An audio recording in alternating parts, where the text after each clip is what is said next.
En la cadena SER del Guadiato, Diálogos. Un espacio de Radio Peñarroya para escuchar, comprender, para razonar. Diálogos, con la firma de Francisco Javier de los Ríos.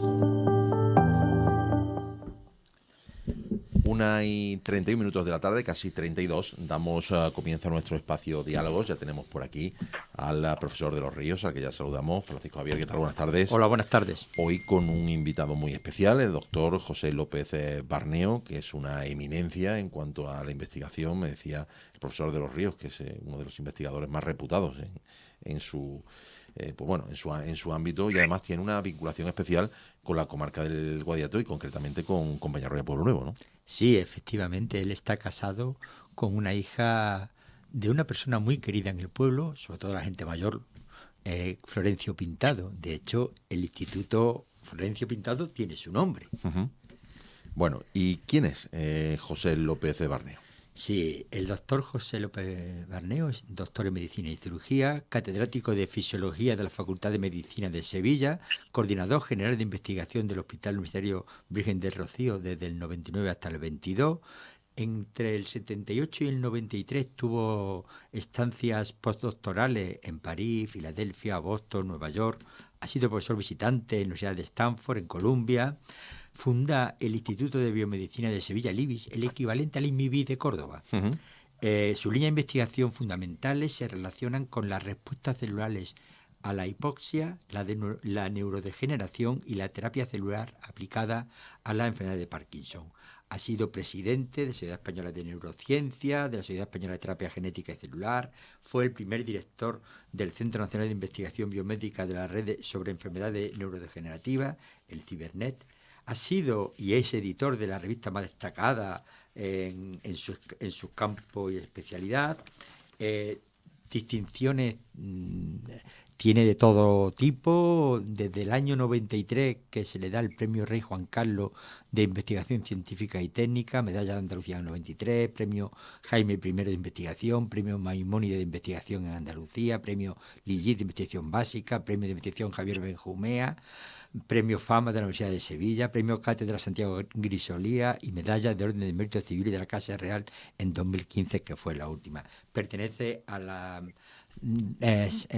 sociedad científica más importante, que voy a ir abreviando para no hacerlo eterno. Fue en el año 76 alférez médico del campamento de Cerro Muriano. Ahí empieza su vinculación con la comarca. Tuvo a cargo a más de 1.500 personas y en el 77 estuvo en Peñarroya como médico general durante casi 2 meses atendiendo a pacientes de la Seguridad Social y a pacientes de la Iguala, que en esa época existía, del médico Eladio León Marco.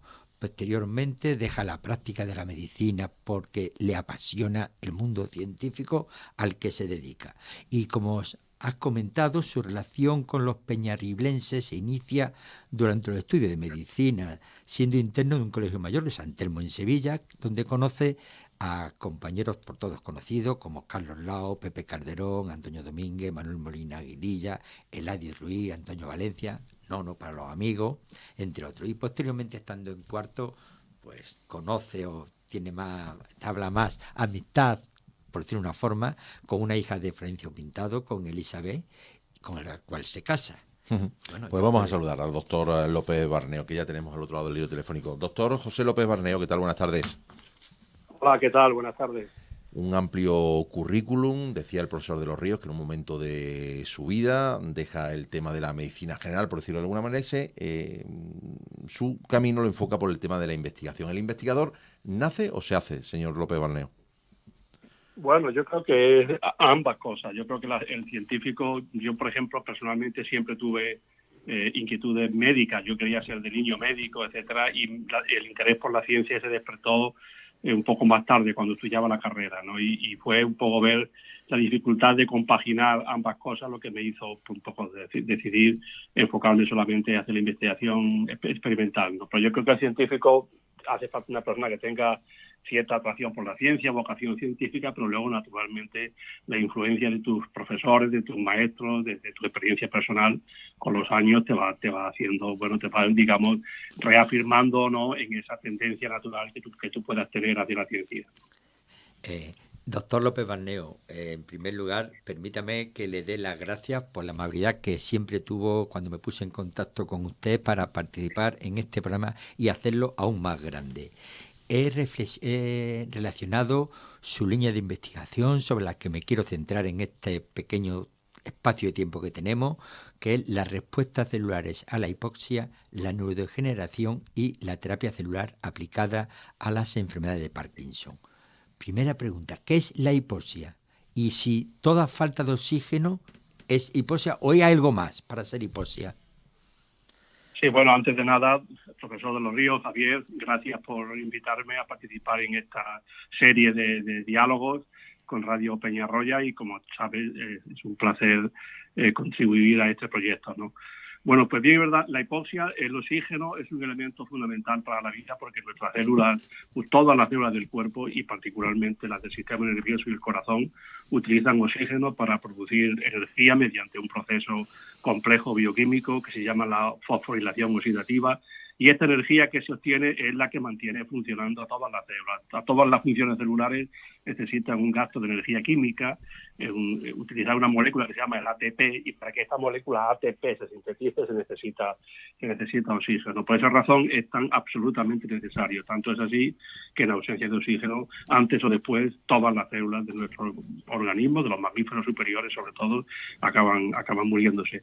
Entonces, a la falta de oxígeno, como literalmente indica, es una palabra que procede del griego, hipoxia en castellano, e hipoxia también en inglés, se dicen igual en las dos lenguas, pues quiere decir poco oxígeno, estrictamente hablando, ¿no? Cuando hay falta de otros productos en la sangre, etcétera, se le dan otros nombres, pero hipoxia literalmente es la falta de oxígeno en el medio. Puede haber un ambiente hipóxico porque hay poco oxígeno en el medio, como por ejemplo cuando uno va a grandes alturas donde hay menos atmósfera y por lo tanto hay menos oxígeno, o por ejemplo cuando una arteria se obstruye y a un tejido, por ejemplo al corazón, durante un infarto no le llega oxígeno, ahí se produce hipoxia porque hay falta de oxígeno, pero también se producen falta de otros componentes de la sangre y por esa razón se le da el nombre más general de isquemia. Pero estrictamente hablando, para concluir, hipoxia es la falta de oxígeno en general o en una zona concreta del cuerpo, ¿no? ¿Y las consecuencias de una hipoxia son muy catastróficas? Sí, absolutamente. La hipoxia, de hecho, tenemos evidencia en la vida diaria múltiples, ¿no? Las consecuencias de cuando hay una falta de aporte de oxígeno a un tejido, cuando hay una hipoxia localizada o una isquemia localizada, pero con que sea simplemente hipoxia, por ejemplo, cuando un vaso que irriga una parte del corazón se obstruye, se produce lo que se llama un infarto de miocardio, que no es más que la destrucción irreversible. Normalmente, si la hipoxia es duradera, de más de unos cuantos minutos, la destrucción irreversible del tejido afectado, en este caso del tejido miocárdico, o si es un ictus, es una obstrucción de una arteria que irriga una parte del cerebro, pues una destrucción de la parte correspondiente del cerebro. El efecto de la hipoxia es que, bueno, no voy a entrar en detalle, se conoce muy bien cuáles son los mecanismos de acción de la hipoxia, pero pone en marcha una serie de mecanismos bioquímicos que dan lugar a que los tejidos se destruyan, ¿no? Y repito, si la hipoxia es duradera, más de unos pocos minutos, el efecto es irreversible. Eso ocurre comúnmente cuando una persona se asfixia, ¿no? Que si ha tenido obstruido el suministro de aire a través de la tráquea y de la laringe, la tráquea y los pulmones al cuerpo, y se produce una falta de oxígeno generalizada, lo que sería una hipoxemia generalizada. La persona fallece normalmente por deterioro cerebral, que, repito, si dura más de unos pocos minutos, es irreversible. Sí. Y otra pregunta, ¿es el parto un momento de riesgo hipóxico?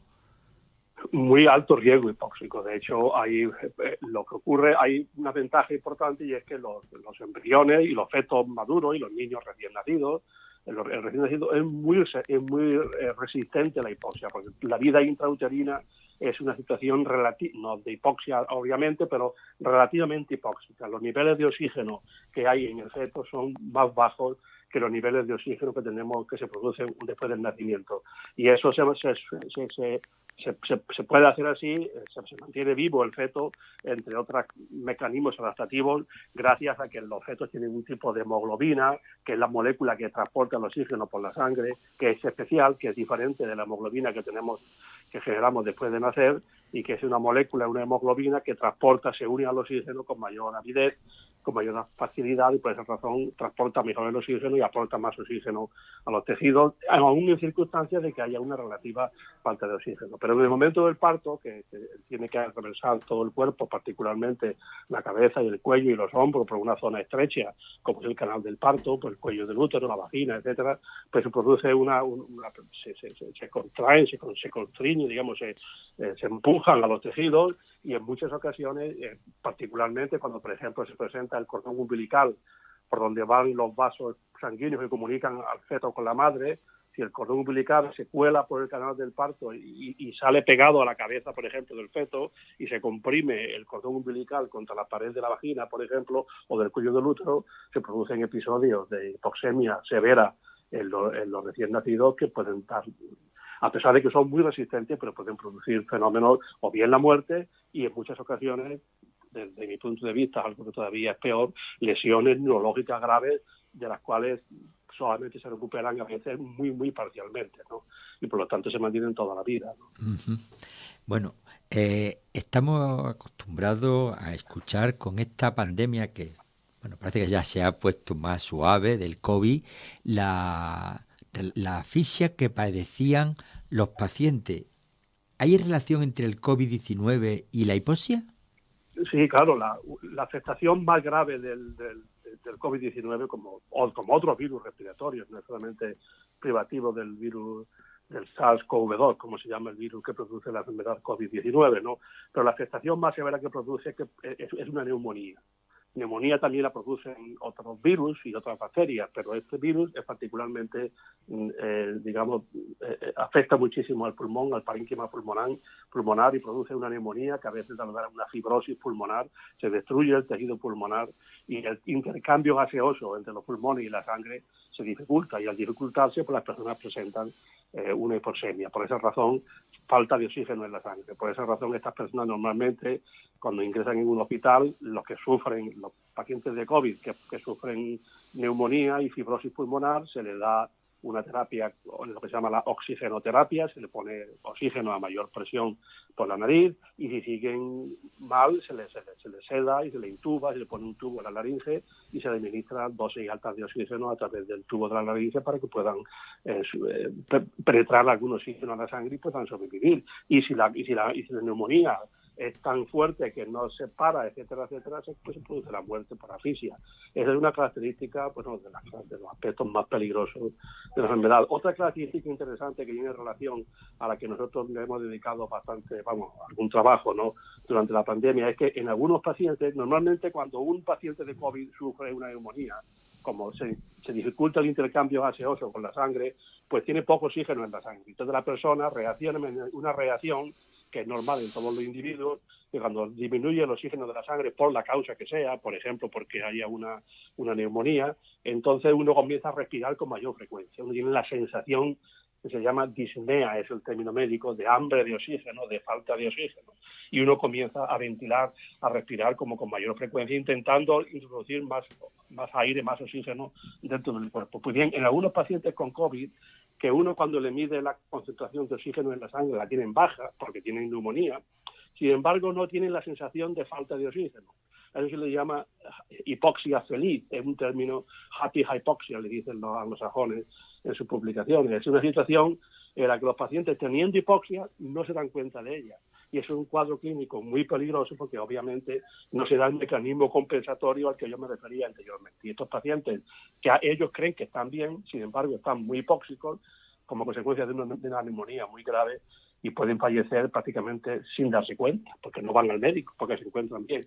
Y esa situación, sin entrar en detalles, pero la hemos estudiado en nuestro grupo y se debe en parte a que una estructura en la que trabajamos nosotros, que son los quimiorreceptores que están en las grandes arterias, en la carótida y en la aorta, son los que miden el oxígeno de la sangre. Entonces la enfermedad del COVID-19 en estos pacientes invade a estos quimiorreceptores, los destruye, y entonces la persona no se da cuenta de que no tiene oxígeno. Se le destruyen los sensores de oxígeno y se produce este cuadro de hipoxia feliz, digamos, que es característico de estos pacientes.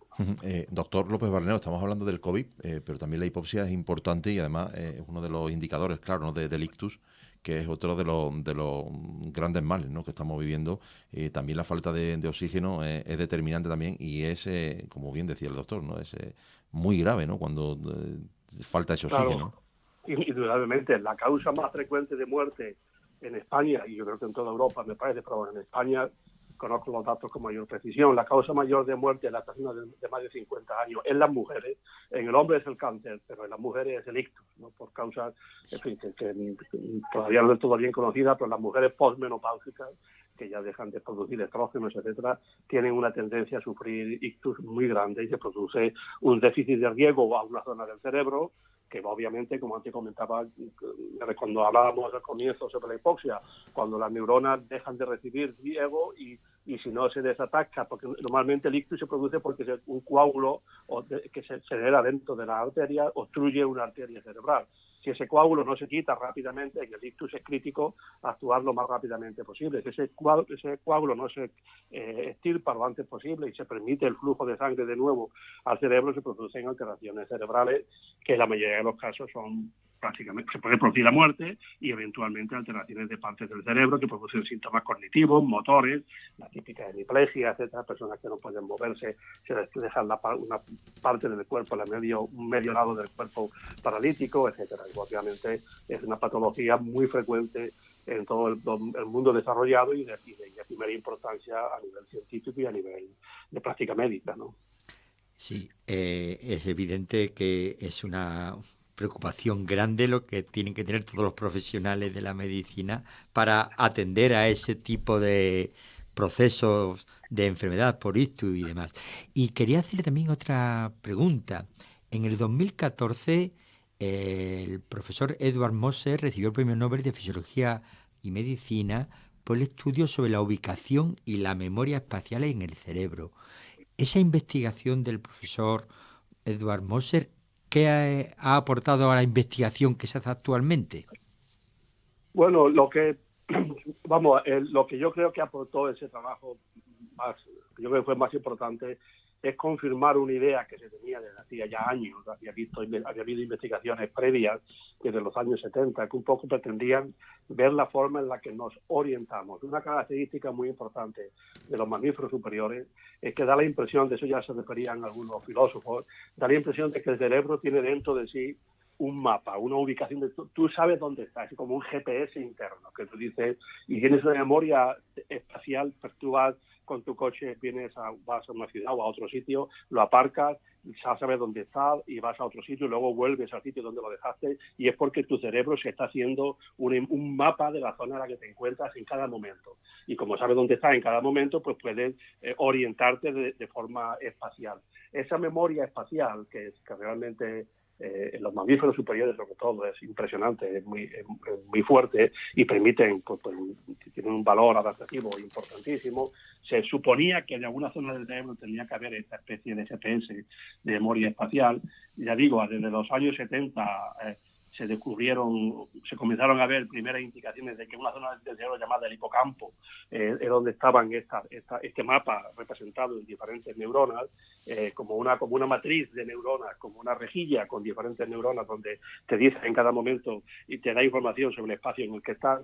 Y fueron estos investigadores, el doctor Moser y su mujer, que era una pareja de investigadores noruegos, los que, estudiaron en los años 70, 80, sobre todo a partir del año 2000. Del 2000 al 2005 hicieron unos experimentos muy interesantes que publicaron en revistas de muy alto nivel, donde, identificaron estas neuronas y sobre todo vieron la organización en la que estaban dentro del hipocampo y mostraron como aquello era una especie de mapa topográfico, que cada neurona en el hipocampo, según el sitio en el que estaba, en este caso eran animales de experimentación, pues se activaban cuando el animal estaba en un sitio concreto. Si se ponía el animal, por ejemplo, dentro de una jaula, pues si estaba en el borde superior izquierdo, se activaba un tipo de neurona, y si se iba al borde superior derecho, esa célula dejaba de activar y se activaba otra, y siempre era la misma en cada sitio distinto. O sea, había como un mapa que en el cerebro que representaba la jaula en la que estaba ese animal moviéndose. Y eso fue un poco la confirmación de esta hipótesis. Eso tuvo un papel importante no solamente para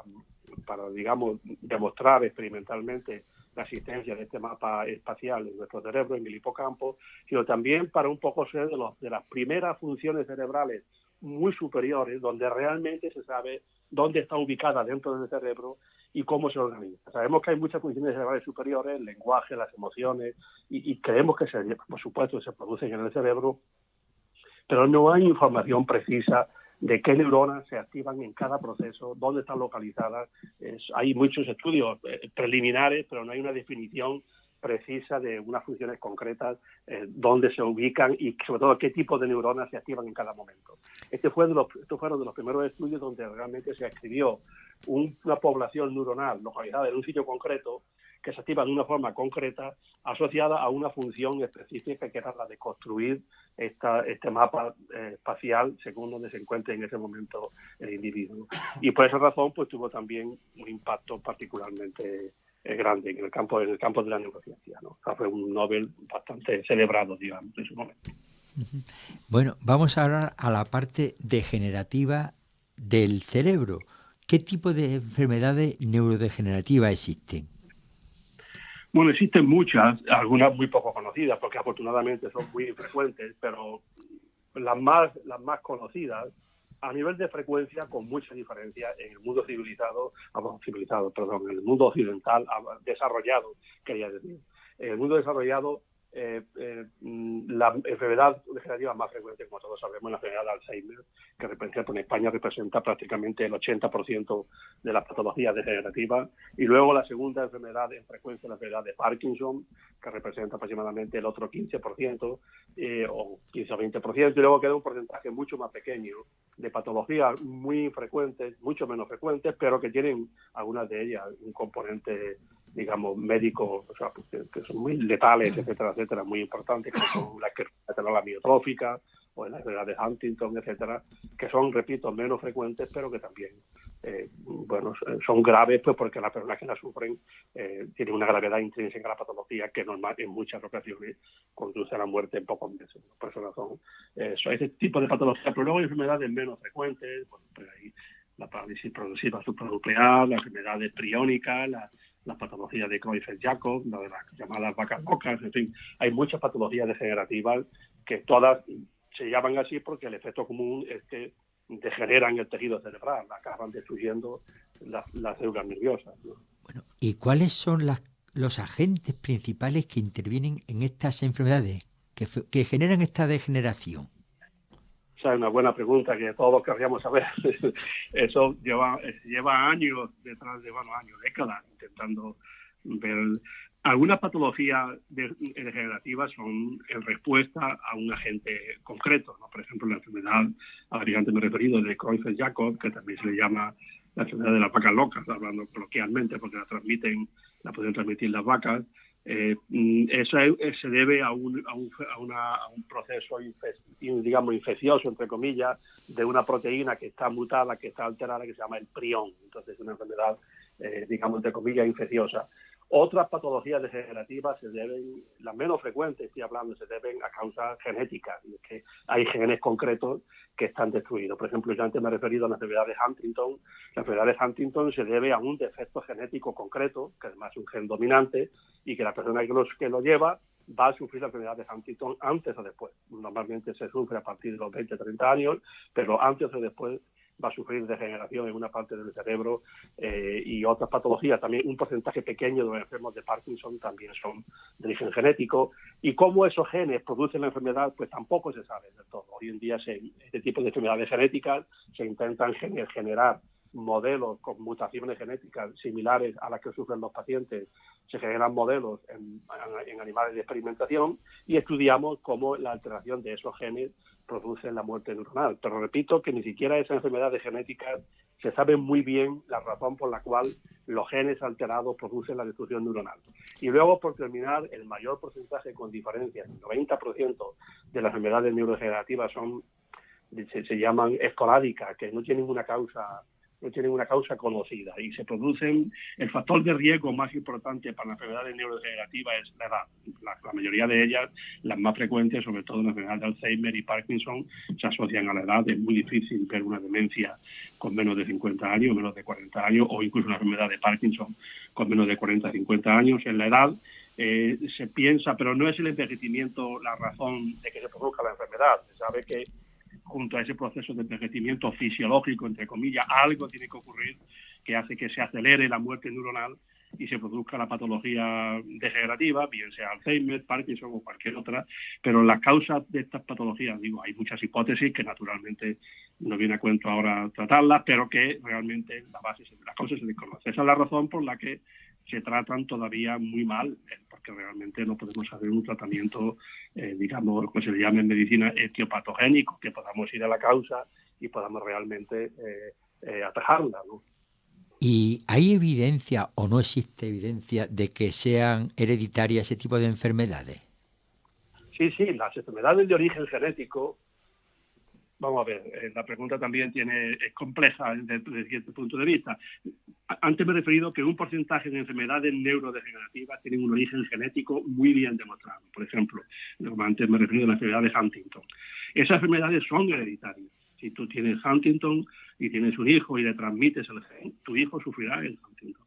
Son enfermedades hereditarias. A veces son dominantes, quiere decir que el gen que le transmite domina sobre el gen que pueda venir del otro padre y por lo tanto se va a dar sí o sí la enfermedad, y a veces no, a veces se necesitan que el gen venga del padre y de la madre.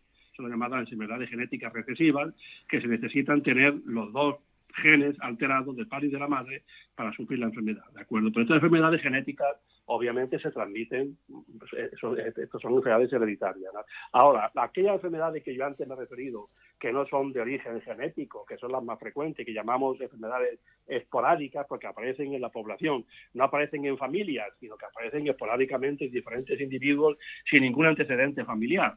Estas enfermedades hoy en día se piensa que también tienen un componente genético, es decir, que no son estrictamente genéticas porque no dependen de un gen concreto que se herede de tus padres, pero sí que hay individuos como, no sé, igual que hay individuos que se resfrían con más frecuencia porque tienen un patrón de sus 40.000 genes o 30.000 genes que tenemos cada individuo, cada humano, pues hay una serie de genes, 100 o 200 genes, que todavía no sabemos muy bien cuáles son, pero que hacen que un individuo tenga más propensión a resfriarse que otros. Pues igual ocurre, hay individuos que tienen un perfil genético que posiblemente le haga más tener mayor predisposición a sufrir una enfermedad de Alzheimer o una enfermedad de Parkinson en el futuro.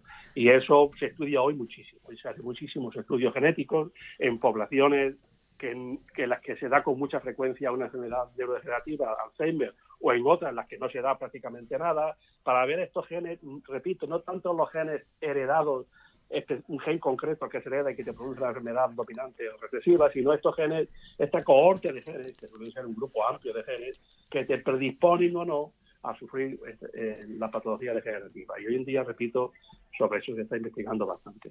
Doctor López Barneo, es una auténtica pena, pero es que estamos llegando al final del programa y es que a las 2 nos cortan. Me he quedado con muchísimas preguntas que, bueno, igual hay una otra oportunidad de seguir charlando con usted, que ha sido un auténtico placer. Muchísimas gracias. Igualmente, muchísimas gracias y a disposición de Radio Peñarroya, por supuesto, como siempre. Gracias, doctor López Barneo. Gracias, hasta luego. Llegamos a las 2 de la tarde. Recuerden la cita con el deporte esta tarde a las 7 con Ser Deportivo. Llegan los compañeros del deporte para contarnos todo lo que pasó en el fin de semana deportivo. Se quedan con los servicios informativos de la cadena Ser. Emilio Ávila estuvo en el control de sonido. Las 2. Hasta mañana. Adiós.